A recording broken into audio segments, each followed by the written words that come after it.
కేంద్రాన్ని కోరవచ్చు. ఏమని కోరవచ్చు? రాష్ట్ర జాబితాలో పేర్కొన్న ఏదైనా ఒక అంశంపై శాసనం చేయండి అని రాష్ట్రాలు కేంద్రాన్ని కోరుతున్నాయి. వీళ్ళే కోరుతున్నారు. ఎవరిని? అప్పుడు కూడా కేంద్రం ఏం చేయవచ్చు? శాసనాన్ని చేయవచ్చు. ఇక్కడ కూడా ఎవరు ఏ జాబితా ఇది? రాష్ట్ర జాబితా. కానీ ఎవరు కోరుతున్నారు? రాష్ట్రాలే కోరుతున్నాయి. ఎవరిని? అలా కోరినప్పుడు కూడా కేంద్రం శాసనాలు చేసేటటువంటి అవకాశం ఉంటుంది. ఉదాహరణకి వన్యమృగ ప్రాంత సంరక్షణ ఉంది. 1972లో యాక్ట్ వచ్చింది. వన్యమృగ ప్రాంత సంరక్షణకు సంబంధించి రాష్ట్రాల కేంద్రాన్ని కోరినాయి, మీరు చట్టం చేయండి అని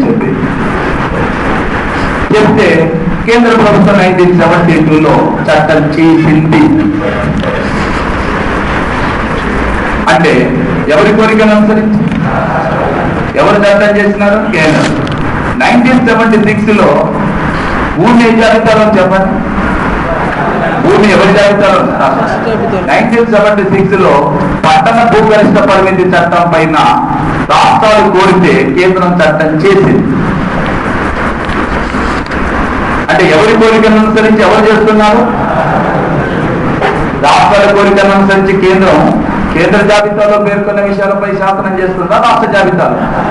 రాష్ట్ర జాబితాలో పేర్కొన్న విషయంపై కేంద్రం శాసనం చేస్తుంది. అంటే మీకు మనము 7వ షెడ్యూల్ ఎవరికి సంబంధించిన అధికారులు వాళ్లకు బదిలీ చేసినటువంటి తర్వాత, అధికారుల జాబితాలను విభజించిన తర్వాత, ఎవరి జాబితా వారికి కేటాయించిన తర్వాత, రాజ్యాంగ ప్రకారం ఎవరి జాబితాలో పేర్కొన్న విషయాలపై వాళ్ళే శాసనాలు చేసుకున్నప్పటికీ కొన్ని సందర్భాలలో రాష్ట్ర జాబితాలో పేర్కొన్న విషయాలపై కూడా కేంద్రం శాసనం చేసేటటువంటి అవకాశం, అధికారాన్ని భారత రాజ్యాంగం కల్పించింది. వాటిని కేంద్రానికి రాష్ట్రాలకు మధ్యన ఉన్నటువంటి శాసన సంబంధాలుగా పేర్కొంటాము. రైట్. నెక్స్ట్ 253 చెప్పేది ఏంటంటే, మన దేశం విదేశాలతోని ఒప్పందాలు కుదుర్చుకుంటుంది, లేక అంతర్జాతీయ సంస్థలతోని ఒప్పందాలు కుదుర్చుకుంటుంది.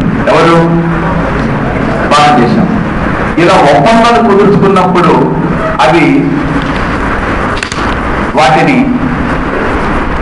ఆ ఒప్పందాలు కుదుర్చుకోవటానికేనా లేక అమలు పరచడానికా? అమలు పరచాలంటే ఢిల్లీలోనో లేకపోతే మన్మోహన్ సింగ్ ఇంట్లోనో సోనియా గాంధీ ఇంట్లోనో అమలు పరచాలి కదా. ఎక్కడ అమలు పరచాలి? దేశం. నువ్వు WTO మీద సంతకాలు పెట్టి వచ్చినావు 1995లో. WTO వరల్డ్ ట్రేడ్ ఆర్గనైజేషన్ మీద సైన్ చేసి వచ్చినావు, అంతర్జాతీయ ఒప్పందం. దాని ప్రకారం భారతదేశంలోకి FDAలను అనుమతించాలి. భారతదేశంలోకి FDAలను అనుమతించాలి అన్నప్పుడు చట్టం ఎవరు చేస్తారు? అంతర్జాతీయ సంస్థలతో కూర్చున్న ఒప్పందాన్ని ప్రకారం కేంద్రం ఈ ఒప్పందాన్ని కుదుర్చుకుంది కాబట్టి దాన్ని భారతదేశంలో అమలు పరచాలంటే పార్లమెంటే చట్టం చేస్తుంది. పార్లమెంట్ చేసిన చట్టాన్ని దేశంలో ఉన్న అన్ని రాష్ట్రాలు గౌరవించి అమలు పరచాలి. నేను సైన్ చేయలేదు, నాకు తెలియదు, నువ్వు ఎవరిని అడిగి చేసినావు, నీకు నాకేం, అలా అడిగేటందుకు అవకాశం, అధికారం రాష్ట్రాలకు లేదు. అది రాజ్యాంగం చెప్తుంది. రాజ్యాంగంలో ఉన్నటువంటి 253 అధికరణ ప్రకారం కేంద్ర ప్రభుత్వం విదేశాలతోని అంతర్జాతీయ సంస్థలతోని కుదుర్చుకునేటటువంటి ఒప్పందాలను ఈ దేశంలో అంతర్గతంగా అమలు పరచాలంటే పార్లమెంట్ చట్టం చేస్తుంది. పార్లమెంట్ చేసిన చట్టాన్ని దేశంలో ఉన్నటువంటి అన్ని రాష్ట్రాలు గౌరవించి ఆమోదించి అమలు పరచాలి తప్ప వాటిని ధిక్కరించేటటువంటి అధికారం, పక్కకు పెట్టేటటువంటి అధికారం రాష్ట్రాలకు లేదు. రైట్. నెక్స్ట్ 254. ఇది ఉమ్మడి జాబితాకు సంబంధించినటువంటి అంశం. ఉమ్మడి జాబితా అంటే ఎవరిది? కేంద్రానికి రాష్ట్రాలు. దీనిపైన చట్టాలు ఎవరు చేస్తారు? కేంద్రం చేయొచ్చు, రాష్ట్రం చేయొచ్చు. ఒకవేళ ఇక్కడ ఒకే అంశం ఉమ్మడి జాబితాలో పేర్కొన్నది ఒకటే అంశం. ఒకే అంశం పైన కేంద్రం ఒక రకమైనటువంటి చట్టం, రాష్ట్రం మరొక రకమైన చట్టం చేసింది అనుకోండి. అప్పుడు ఎవరి శాసనం నెగ్గుతుంది? కేంద్రం యొక్క శాసనమే నెగ్గుతుంది. దీనినే డాక్ట్రిన్ ఆఫ్ రెపగ్నెన్సీ అంటారు. Doctrine of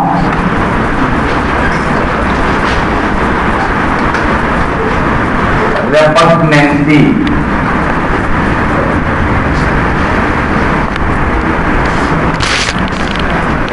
Doctrine of repugnancy.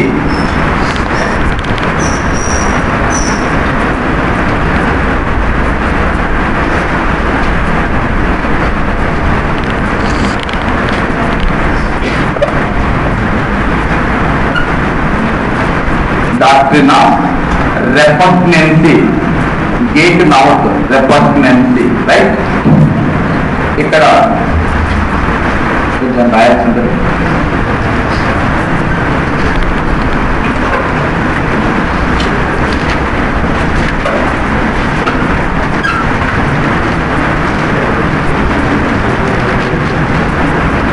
ఉమ్మడి జాబితాలోని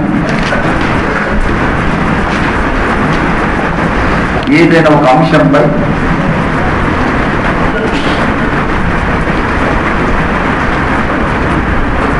కేంద్రం మరియు రాష్ట్రాలు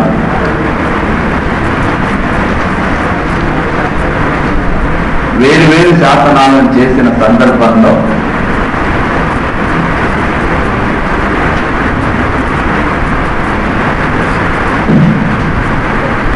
వేరు శాసనాలను చేసిన సందర్భంలో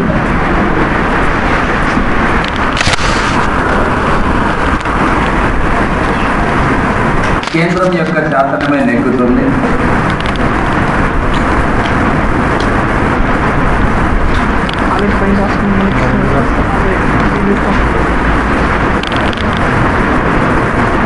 ఓకే, నెక్స్ట్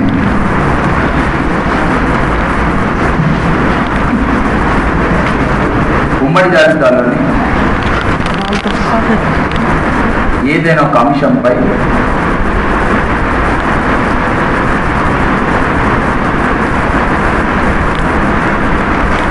భారత రాష్ట్రపతి యొక్క అనుమతితో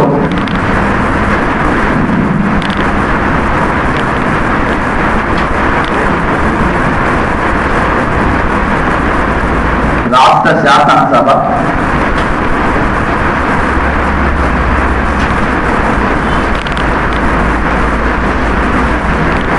ప్రత్యేక శాసనం చేసినప్పుడు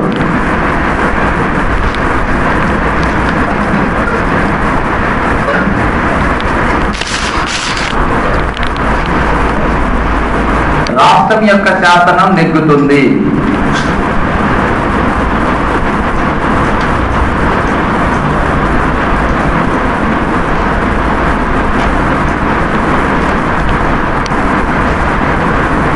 ఓకే,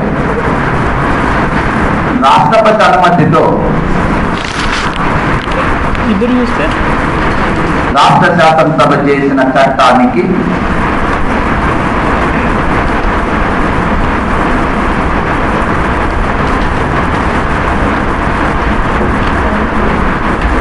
విరుద్ధంగా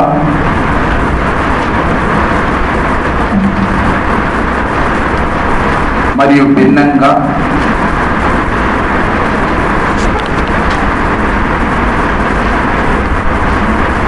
కేంద్రం ప్రత్యేక శాసనాన్ని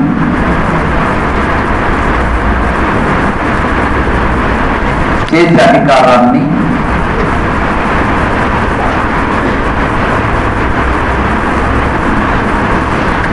కలిగి ఉన్నది.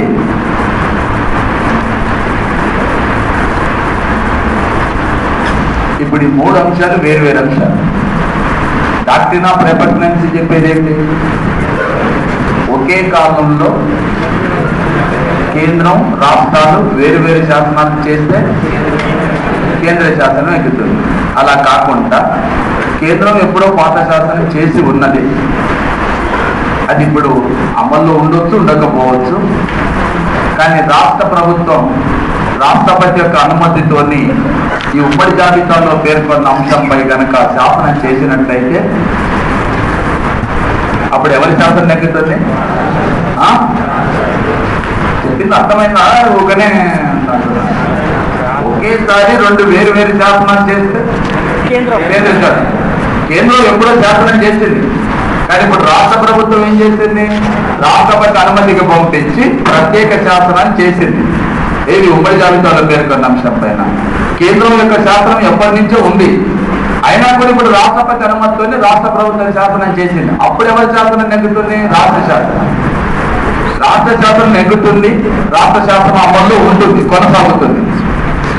కానీ కొనసాగేటప్పుడు రాజ్యాంగ ప్రకారం ఈ శాసనానికి విరుద్ధంగా కేంద్రం ప్రత్యేక శాసనం చెయ్యవచ్చును. చేసేటప్పుడు మళ్ళీ కేంద్ర శాసనం నెగ్గుతుంది. అదేనమాట. ప్రతిసారి మరి మాకు అర్థమైంది అన్నాడు కదా, ఆ గందరగోళం ఉంటుందని నేను స్లోగా చెప్పేది. ఉమ్మడి జాబితాలో పేర్కొనగానే నువ్వు నేను ఘర్షణ పడతామని చెప్పి శాసనం చేయరు. ఎప్పుడు అనుకోని సందర్భాలు వస్తాయి. అనుకోని సందర్భాలు అంటే విద్య ఇప్పుడు ఉమ్మడి జాబితాలో ఉంది. కపిల్ సిబాల్ మానవ వనరుల శాఖ మంత్రిగా ఉన్నప్పుడు ఒక ప్రపోజల్ తీసుకొచ్చాడు. ఆయన ఏమన్నాడు? 10th క్లాసుకు బోర్డు ఎగ్జామ్ అవసరం లేదు, దీన్ని రద్దు చేయాలి. ఇంటర్మీడియట్ స్థాయిలోనే బోర్డు ఎగ్జామ్ ఉండాలి తప్ప 10th క్లాస్కి అవసరం లేదన్నాడు. ఆంధ్రప్రదేశ్ రాష్ట్ర ప్రభుత్వం దాన్ని వ్యతిరేకించింది.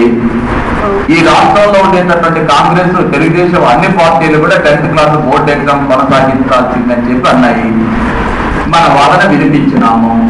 అయినా కూడా ఆంధ్రప్రదేశ్ రాష్ట్ర ప్రభుత్వం బోర్డు ఎగ్జామ్ ఉండాలని చట్టం చేసింది, ఉండకూడదని కేంద్ర ప్రభుత్వం శాసనం చేసింది. అప్పుడు ఎవరి శాసనం నెగ్గుతుంది? కేంద్ర శాసనం నెగ్గుతుంది. ఇది రెండు ఒకేసారి చేసినప్పుడు. అలా కాదు, కేంద్రం ఎప్పుడో ఒక శాసనాన్ని చేసి ఉంచింది. ఉమ్మడి జాబితాలో పేర్కొన్న ఏదో ఒక అంశం పైన శాసనం చేసి ఉంచింది. ఇప్పుడు ఒక రాష్ట్ర ప్రభుత్వం, మన రాష్ట్ర ప్రభుత్వం అదే అంశం పైన ప్రత్యేక చట్టం చేయాలనుకొని చేస్తున్నారు. చేసేటప్పుడు రాష్ట్రపతి పంపించింది. ఏమని? మేము ఇలా చట్టం చేస్తున్నాం. రాష్ట్రపతి ఓకే అని అంగీకరించినారు. కేంద్ర ప్రభుత్వ శాసనం ఎప్పుడో 30-40 సంవత్సరాల క్రితం చేసి ఉన్నది. కానీ ఇప్పుడు రాష్ట్ర ప్రభుత్వం ఏం చేసింది? ఉమ్మడి జాబితాలో పేర్కొన్న విషయం మీద మాకు కూడా అధికారం ఉంది కాబట్టి మా రాష్ట్రానికి ఉపయోగపడే శాసనం మేము చేసుకుంటాము. ఇప్పుడు కేంద్రం చేసినప్పుడు ఒక ఆంధ్రప్రదేశ్ కోసమే చేసి ఉండరు కదా, అన్ని రాష్ట్రాల కోసం చేసి ఉంటారు. కానీ ఇప్పుడు ఆంధ్రప్రదేశ్ ప్రభుత్వం ఏమన్నది? మీరు శాసనం చేస్తే ఉంచిన ఉండవచ్చు, మాకు అది పెద్దగా ఉపయోగపడటం లేదు కాబట్టి మేము ప్రత్యేక చట్టాన్ని చేసుకుంటాం అని బిల్లును ప్రవేశపెట్టాలంటే రాష్ట్రపతి అనుమతి తీసుకోవాలి. అలాంటి సందర్భం వచ్చినప్పుడు రాష్ట్రపతి అనుమతి పంపించినాం, రాష్ట్రపతి అనుమతి ఇచ్చిండు, రాష్ట్ర శాసనసభలో బిల్లు ప్రవేశపెట్టినాం, శాసనం ఆమోదించినాం, శాసనం అమల్లో ఉంటుంది. అప్పుడు ఎవరి శాసనం అమల్లో ఉంటుంది? రాష్ట్ర శాసనం. రాష్ట్ర శాసనం అంటే వేరే రాష్ట్రాల్లోనా? ఆంధ్రప్రదేశ్లోనా? ఆంధ్రప్రదేశ్లో. కేంద్ర శాసనం ఆల్రెడీ ఇంత ముందు ఉన్నది, కానీ దానికి భిన్నమైన శాసనం ఇప్పుడు రాష్ట్ర ప్రభుత్వం చేసింది. But with the permission of the president of India. అప్పుడు ఎవరి శాసనం అమల్లో ఉంటుంది? రాష్ట్ర శాసనం. కొంతకాలం అయిపోయింది, 5 సంవత్సరాలు 10 సంవత్సరం ఎంతో కాలం అయిపోయింది. అయిపోయిన తర్వాత ఇప్పుడు కేంద్రం ఏమంటుందంటే, నా పాత శాసనాలు లోపాలున్నాయి, మీరు చేసిన శాసనాలన్నింటినీ పరిశీలించినాను, కానీ దీనికంటే ఇంకా భిన్నమైన మంచి శాసనాలు నేను తీసుకొస్తున్నానని చెప్పి కేంద్రం మరొక శాసనం తెచ్చింది అనుకోండి. అప్పుడు అదనమాట లెక్క. అందువల్ల ఉమ్మడి జాబితాగానే ఉమ్మడి జాబితా ఇద్దరు శాసనాలు చేస్తారు. ఒకేసారి శాసనం చేస్తే కేంద్రం. లాస్ట్ టైం క్వశ్చన్ ఇది. ఇప్పుడు నేను చెప్పింది లాస్ట్ టైం క్వశ్చన్. పేపర్ చూడండి, ఎవరు క్వశ్చన్ పేపర్లో.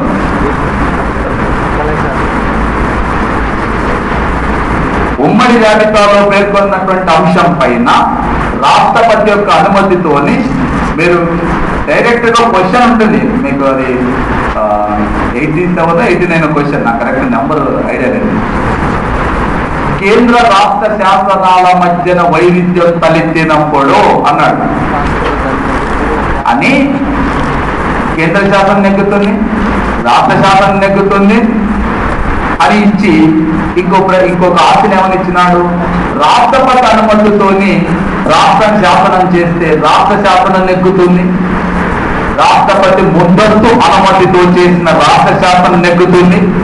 ఏది కాదో ఇచ్చినాడు, ఆన్సర్స్ ఇచ్చినాడు. మీకు మామూలుగా వచ్చే డౌట్ ఎక్కడ, కేంద్ర రాష్ట్రాల మధ్యన శాసనాల విషయంలో వైరుధ్యం ఏర్పడినప్పుడు అనగానే మనకు వచ్చేది ఒకటే విషయం ఏంటంటే కేంద్ర శాసనం. ఈ ప్రశ్న లాస్ట్ టైం మన 2012లో అడిగినటువంటి ప్రశ్న. అందుకని మనకు రాజ్యాంగం, అధికరణ, అంశము ఇది చదువుకున్నాం, నాకు చాలా వచ్చు అనుకునే కాదు. అప్లికేషన్ టైప్ అంటే అవ్వలేమంట, కాస్త దానికి అప్లై చేసుకోవాల్సిన అవసరం ఉంది. దీంతో పాటు రాష్ట్ర ప్రభుత్వాలకు సంబంధించిన శాసనాలపై మీకు ఎన్నోమంది వచ్చింది ఆల్రెడీ. నేను మళ్ళీ కూడా మీకు గుర్తు చేస్తాను. రాష్ట్ర ప్రభుత్వం యొక్క శాసనాల పైన కేంద్రానికి ఆధిక్యం ఉండే అంశాలు కొన్ని ఉన్నాయి. ఎలా అంటే మీకు ఐడియా ఉండాలి, 201, 31A, 356 ఐడియా ఉందా? ఏంటి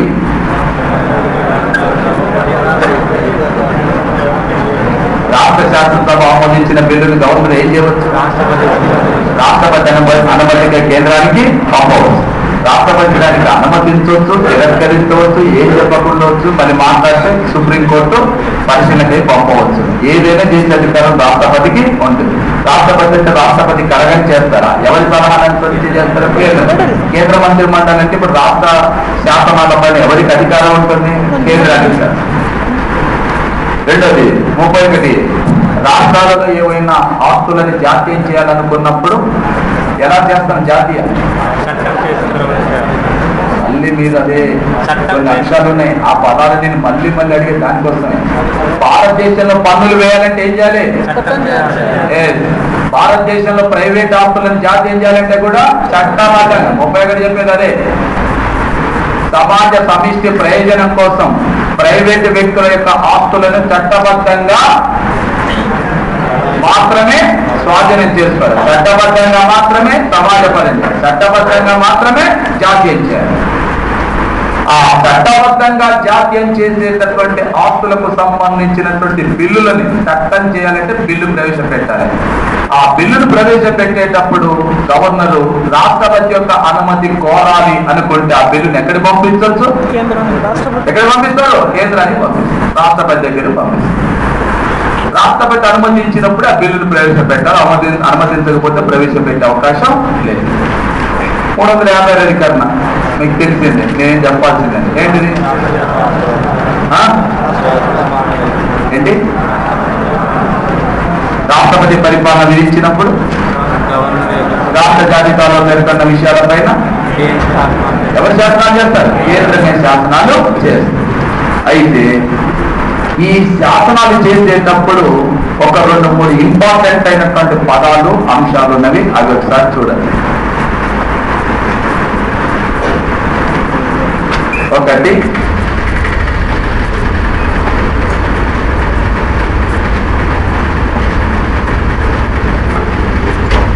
fit and substance. And rule of the దాంట్లో and fit and substance.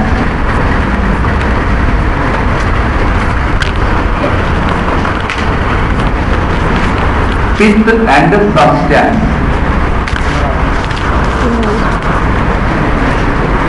Okay, first ఏం చెప్తాను.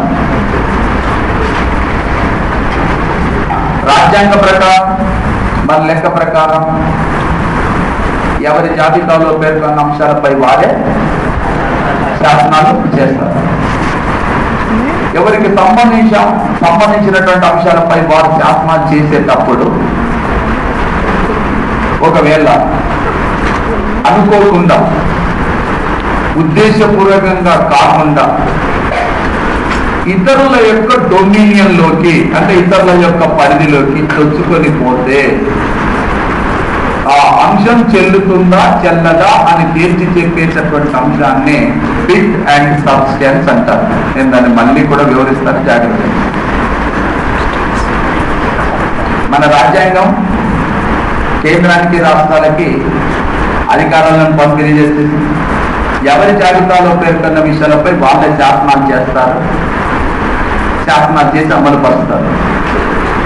అయితే ఎవరి జాబితాలో పేర్కొన్న విషయాలపై వారే శాసనాలను చేసే సందర్భంలో ఒకవేళ అనుకోకుండా తమ పరిధిని అతిక్రమించి ఇతరుల యొక్క పరిధిలోకి చొచ్చుకుపోయినప్పుడు, ఉద్దేశపూర్వకంగా కాకుండా అనుకోని పరిస్థితులలో ఇతరుల యొక్క పరిధిలోకి చొచ్చుకుపోయినప్పుడు ఆ చొచ్చుకుపోయినటువంటి అంశం చెల్లుతుందా చెల్లదా అని తీర్పు చెప్పే సందర్భంలో ఉపయోగించే సిద్ధాంతమే ఫిట్ అండ్ సబ్స్టాన్స్. ఓకే, అయితే ఇది Banerjee versus bank of Khulna మధ్యన ఒక వ్యాజ్యం జరిగింది. నేను చెప్పేది వినంటే విన్న తర్వాత రాయచ్చు, అది అర్థమైతే చాలు. మిగతా అన్ని నేను చూసుకుంటాను, మీకు ఎందుకు ఇబ్బంది అర్థం చేస్తాను. విషయం ఏంటంటే పశ్చిమ బెంగాల్ ప్రభుత్వం మనీ లెండింగ్ వడ్డీ వ్యాపారం పైన ఒక చట్టం చేసింది.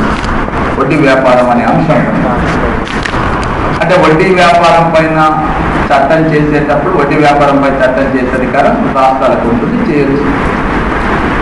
ఈ వడ్డీ ధర్మ వడ్డీ అంటే ఏమిటి, ఎంత చెల్లించాలి, ఎలా చెల్లించాలి, ఈ అంటే వ్యక్తుల మధ్యన ఒప్పందాలు కుదిరేటప్పుడు ఎలా ఒప్పందం కుదుర్చుకోవాలి, ఏ ఒప్పందం చెల్లుతుంది, ఏ ఒప్పందం చెల్లదు, అంటే ఇప్పుడు మామూలుగా స్టాంప్ వేస్తే చెల్లదు కొన్ని ఉంటాయి కదా, అలాంటి అంశాలన్నీ చేసేటప్పుడు వాళ్ళు ఏం చేస్తున్నారు దాంట్లో అంటే ఈ ప్రామిసరీ నోట్ల ద్వారా తీసుకునేటటువంటి వడ్డీ వ్యాపారం, డబ్బులు ఇవ్వటం తీసుకోవటం ఏవైతే ఉన్నదో దాని గురించి కూడా దాంట్లో చేర్చిన ఏది ప్రామిసరీ నోట్. మామూలు డబ్బులు తీసుకునేటప్పుడు అప్పు తీసుకోవచ్చు, కాగితాలు రాసుకుంటారు, ఇవన్నీ ఉంటాయి. దాంట్లో ఒకటి ఏంటిది ప్రామిసరీ నోట్ గురించి కూడా రాసినారు. రాస్తే బెనర్జీ అనేవాడు ఏమంటాడంటే ప్రామిసరీ నోట్ అనేటటువంటిది కేంద్ర జాబితాలో ఉన్నది, దానిపైన నువ్వు రాష్ట్ర ప్రభుత్వం అసలు ఎలా చట్టం చేస్తుంది, ఇది వాదన. అర్థమైంది కదా.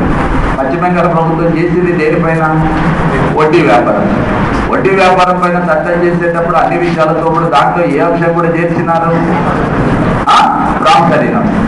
ఇప్పుడు వీని వాదన ఏంటంటే ప్రామిసరీ నోట్లు అనేటటువంటివి కేంద్ర జాబితాలో ఉన్నది, దానిపైన చట్టం చేసేటటువంటి అధికారం రాష్ట్రాలకు లేదు కదా. దీన్ని కోర్టులో సవాల్ చేసినారు. సవాల్ చేస్తే కోర్టు ఏం చెప్పిందంటే ఈ విషయంలో పశ్చిమ బెంగాల్ ప్రభుత్వం వడ్డీ వ్యాపారం పైన చట్టం చేసేటప్పుడు ఈ వడ్డీ వ్యాపారం నిర్వహించే సందర్భంలో అనేక రకాలుగా ఉన్నవి, వస్తువులు కుదరబెట్టుకొని కాగితాలు రాసుకొని నానా రకాలుగా ఇస్తున్నారు. దాంట్లో ప్రామిసరీ నోటు ద్వారా కూడా వడ్డీ వ్యాపారం చేసే దాంట్లో ఒక చిన్న అంశం అది. ప్రామిసరీ నోట్ల పైన చట్టం చేసిందా పశ్చిమ బెంగాల్ ప్రభుత్వం, వడ్డీ వ్యాపారం పైన చట్టం చేసిందా? వడ్డీ అలా చేసే వాటిలో ఒక చిన్న అంశంగా వచ్చింది ఏంటిది, ప్రామిసరీ నోట్. ఇది ఉద్దేశపూర్వకంగా చేసినట్టుగా ఉందా, అనుకోకుండా వచ్చిన అంశం అది, అనుకోకుండా. కాబట్టి ఫిట్ అండ్ సబ్స్టాన్స్ ప్రకారం ఈ చట్టం చెల్లుతుంది అని చెప్పి కోర్టు తీర్పు చెప్పింది. పశ్చిమ బెంగాల్ ప్రభుత్వము ప్రామిసరీ నోట్ల పైన చట్టం చేయలేదు, ప్రామిసరీ నోట్లని కంట్రోల్ చేసేందుకు చట్టం చేయలేదు, చట్టం చేసింది వడ్డీ వ్యాపారం పైన. దాంట్లో ఇది కూడా ఒక మార్గం. అలాంటప్పుడు దీనిపైన ఉద్దేశపూర్వకంగా చేసిన చట్టం కాదు, అనుకోకుండా వచ్చినటువంటి చొచ్చుకొని వచ్చిన అంశం కాబట్టి తన పరిధిని దాటి రాష్ట్ర ప్రభుత్వం కేంద్ర ప్రభుత్వ పరిధిలోకి చొచ్చుకొని వచ్చింది. అందువలన ఫిట్ అండ్ సబ్స్టాన్స్ సిద్ధాంత ప్రకారం ఈ చట్టం చెల్లుతుంది అని చెప్పి పేర్కొనడం జరిగింది. అలాగే మన ఉత్తరప్రదేశ్లో Ishwari Khetan mills, sugar mills versus Uttar Pradesh మధ్యన ఒక వ్యాజ్యం జరిగింది. ఇది చాలా గమ్మత్తు ఉంది. ఉత్తరప్రదేశ్ రాష్ట్ర ప్రభుత్వం భూ సంస్కరణ చట్టం తీసుకొచ్చింది. అనేక మంది యొక్క భూములను స్వాధీనం చేసుకొని అది ప్రజలకు పంచిపెట్టింది. ఈ క్రమంలో ఉత్తరప్రదేశ్లో కొంతమంది వ్యక్తులకు సంబంధించిన ఈశ్వరీ కేతన్ షుగర్ మిల్స్, దాని పేరు ఈశ్వరీ కేతన్, దాన్ని కేతేశ్వరి మిల్స్ అని కూడా అంటారు, దాన్ని ఈశ్వరీ కేతన్ మిల్స్. ఆ భూమిని స్వాధీనం చేసుకునేటప్పుడు ఆ భూమిలో ఉన్నటువంటి షుగర్ ఫ్యాక్టరీని కూడా రాష్ట్ర ప్రభుత్వం స్వాధీనం చేసుకుంది.